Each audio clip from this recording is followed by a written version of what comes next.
Hello, welcome back to my channel. Start again. Welcome back to my channel. I'm Johanna, me, my dog, and books. So today, I've taken inspiration from the lovely booktuber Lauren in the Books and a bit from Savage Reads, which is more to share my best books of 2024 with you. I have all fallen over. I have most of them here. I'm not giving you. What are they? Plus two that I don't have because I got them from the library. But I'll touch on those. I'm looking down here because I've got my trusty notepad. Because I was looking back at my reviews of what I'd read this year. Hello, Loopy Loo. You want to say hello? Say hello. Say hello. Hello. There you go. So I'm sitting on the floor just to try and get some daylight. And I say, change of scenery in front of my bookcases. So I'm going to start in no particular order. Well, I'm looking down at the books. I would say the last four I share with you are definitely contenders for best books of 2024. So I'll do those ones last. Put them aside. There. So first up, I'm going to start with The Last Housewife by Ashley Winstead. I got this out of the library. Ashley Winstead I'd read before. In My Dreams I Hold a Knife, which I really enjoyed. Then I read Midnight is the Darkest Hour, which I did not enjoy. But The Last Housewife, the clippity cloppity, by the way, that you can hear is Lucy tiptoeing around everywhere. The Last Housewife was one that was on my radar to read, but I kind of went in not knowing anything. Well, if you're looking... Notification. If you're looking for... What are you doing? I'm getting sniffed down. I have not... not too long had a lunch. Don't whack your tail off the radiator. This is going well, isn't it? The notification won't go away. Someone's left me a voicemail. It's a sales call. Where was it? The Last Housewife. If you really like Karen Slaughter-esque dark thrillers with cult vibes, a podcast element, with content warnings for sexual violence and abuse and manipulation, I put that out there. This is a must read. It just blew me away. I went in, and I think part of it was I went in not knowing anything, and then I was like, wow, I did not expect that to go. It was twisty. It was really well written. A few people I think have understandably struggled with the sexual violence and misogyny, which is part of the cult, and its gratuity. I, however, which to be fair, I normally really struggle with, but I've, however, found it was not just for shock value. I felt like it was really well done. Patty's trying to say hello now as well, but she's too wee for you to see her. Say hello. Say hello, Patty. Kissy kiss, kissy kiss. I think it was very... Come on now. Like, don't gather... Like, I'm trying to... Guys. Come on now. This is the reality. This is the reality. Right, guys, I'm trying to do the kind of best. Can you just go, right, move. You're not sitting on me, and then you're not fighting over who sits on me. Grumbles. No, right, just calm down. I've lost my track of thought again. Yes, that it was violence, both sexual and physical. For shock factor, I actually think it was doing a really good job of doing a bit of social commentary in respect of that, aligned with women's sexual desires. So yeah, I mean, it's not a book for everyone, but I really enjoyed it. of a similar, no, not at all, it's not of a similar ilk, but staying with kind of quite dark, but this is more, I would say, fun slasher horror. It is Good Girls Don't Die by Christina Henry. I was requested this from Titan Books, one of my favourite sort of horror dark sort of horror publishers, and got this. It came out earlier in the year, so she's obviously got a new one out, the horror The House Built, that I plan on reading very soon. I like Christina Henry's writing style. I've not read any of her retellings yet. She's done a whole series. Actually, they're kind of here, if you can see them. Alice, The Girl in Red, The Lost Boys, so I like dark fairy tale retellings. This one is the story of 3 women with completely different stories, trapped in 3 different kind of worlds.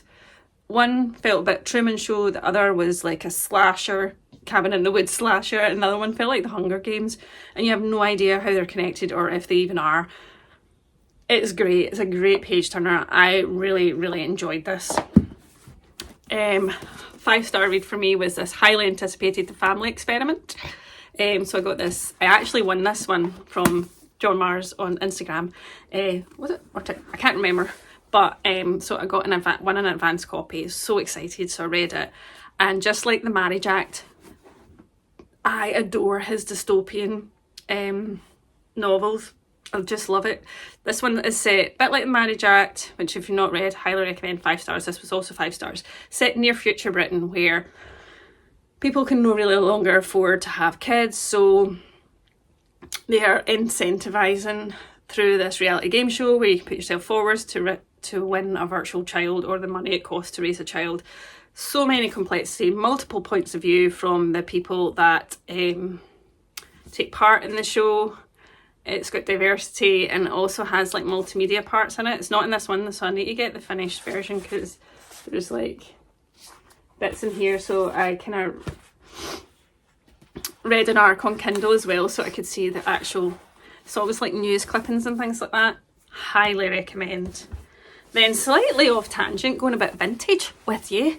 I tend to, apart from June, July, June seems to be the month where I'm going a little bit into July reading their new book, but I tend to read a Stephen King book a month. I do it on Instagram and have a read along with anyone that wants to join in on Instagram. And this one we read a couple of months ago. I don't think it was that long ago. It is The Green Mile. Look at this old copy. Like, look at the colour of the pages. I got this secondhand somewhere. So The Green Mile by Stephen King. I've seen the movie way before I'd read the book. Love the movie, and the book is phenomenal. It's beautifully written. The characterization, the setting, the emotion. This is one of my favourites. It's actually one that if you're not really into horror, that I would recommend, but you want to try Stephen King because he obviously does thrillers and stuff too, I would recommend trying this one because there is, if you've ever seen the film, you kind of get the gist. I mean, there are some horrific events because it's set in a penitentiary. Penitentiary, is that what you call it? A prison.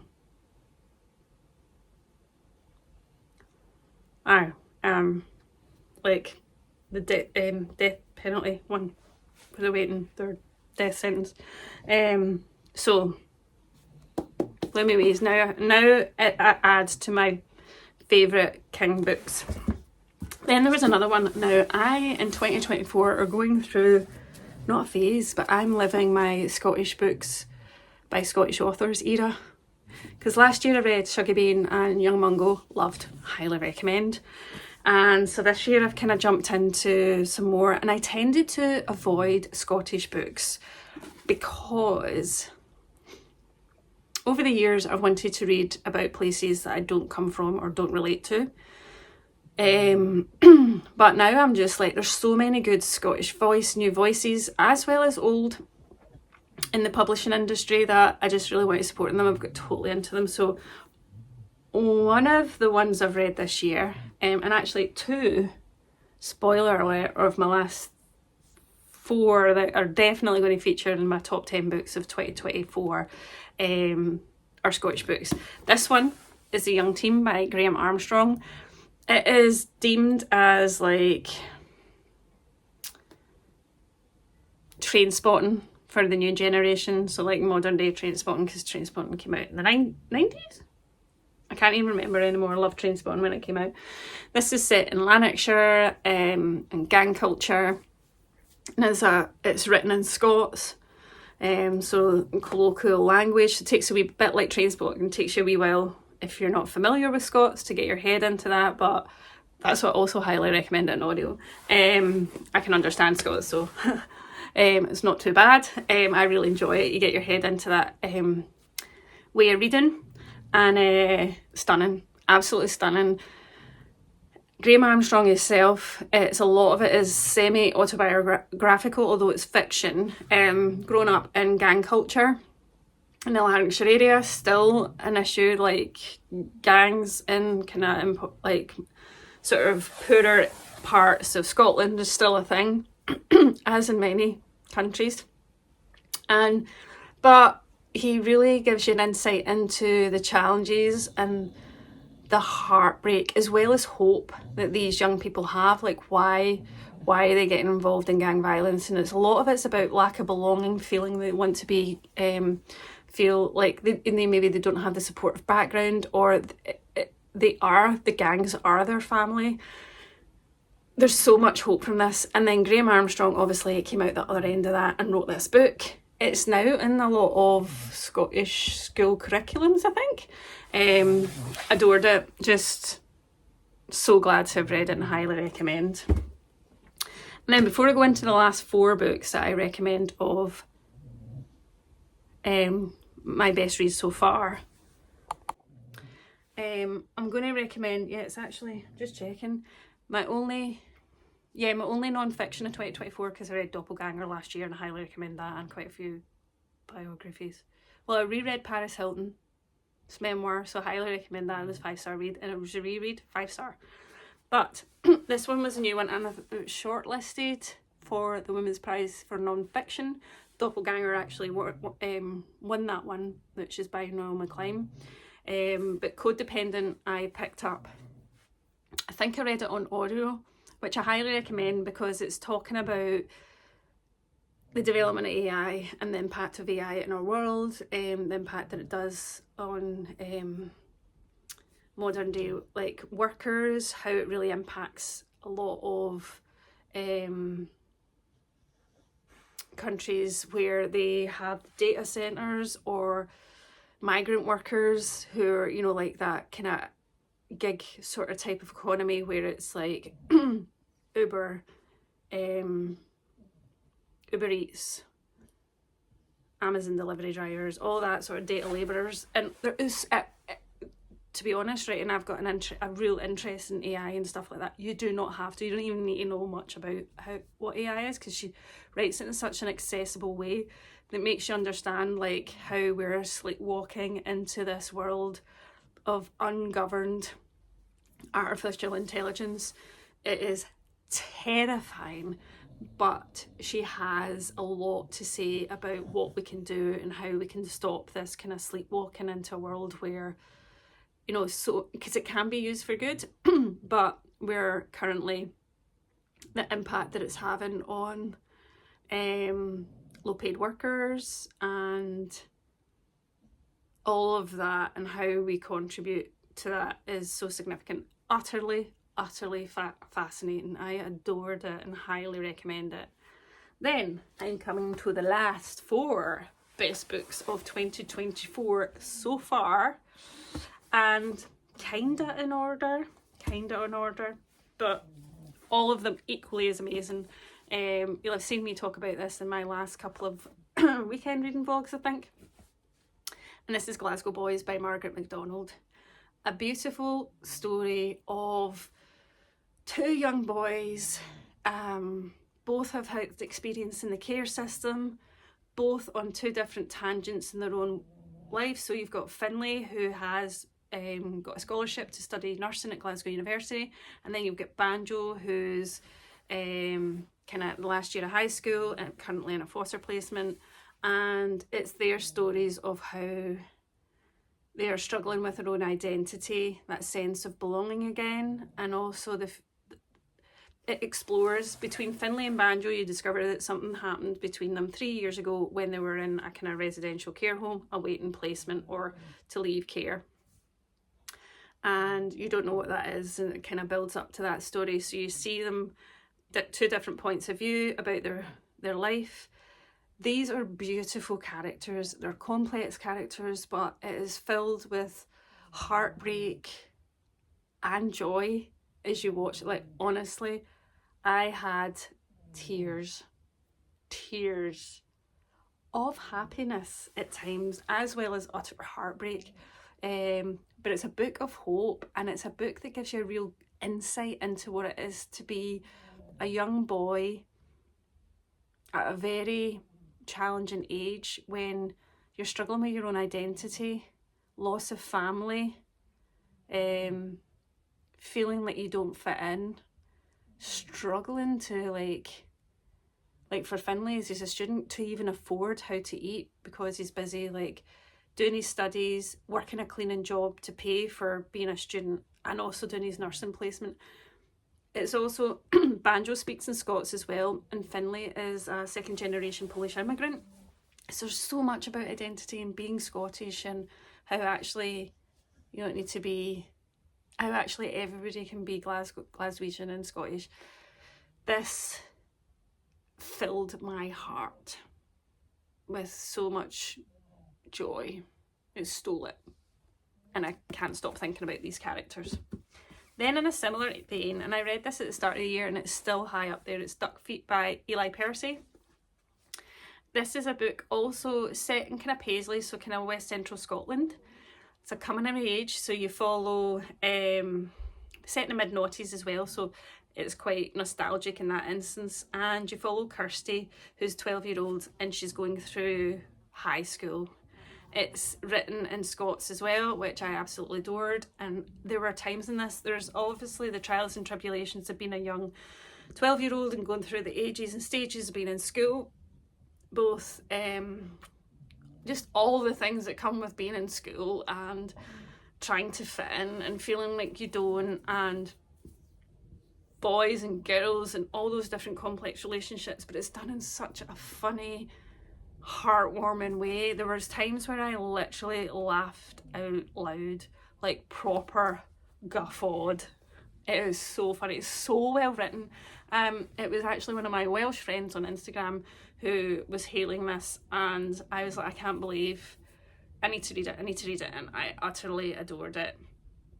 It says, this is a relatable and accessible portrait of figuring out who you are, diving into the currents of life, and most of all, finding hope. Honestly, read it. Then, another book that emotionally destroyed me. And if I remember, I'll link my TikTok video of me literally just finishing this book. And this is Bad Habit by Alana S. Portero. This follows a trans woman in Madrid. She's working class, and she's full of rage and beauty and pain and poetry is what this book is all about. You follow her. She's trying to find her identity in a place where it's a lot about sister, in a place where, as you can imagine, being trans isn't fully accepted, but she finds her clan, her sort of she finds her, what do you call that, her tribe, this level of sisterhood. It obviously talks a lot about discovering their identity. It's set, and you can absolutely feel and sense the kind of place that this is set. It's actually translated fiction. It's so beautifully written. I was absorbed into this book. There's really harrowing points where obviously there's significant transphobia, but there's also so much hope. This broke me and I adored it. And then last but not least, one you've probably, if you've seen any of my videos to date, if you've not, surprise! Blue Sisters by Coco Mellors. This is absolutely going to be one of my top reads of 2024. I mean, I find it nigh impossible that this will get picked off my top reads of the year. I enjoyed Frankenstein and Cleopatra and Frankenstein, which was our previous book. It's up. Oh, I can't get it. I'm being lazy. It's up there. It's up there actually physically. I enjoyed it. It was a solid 4 out of 5 stars. It was about kind of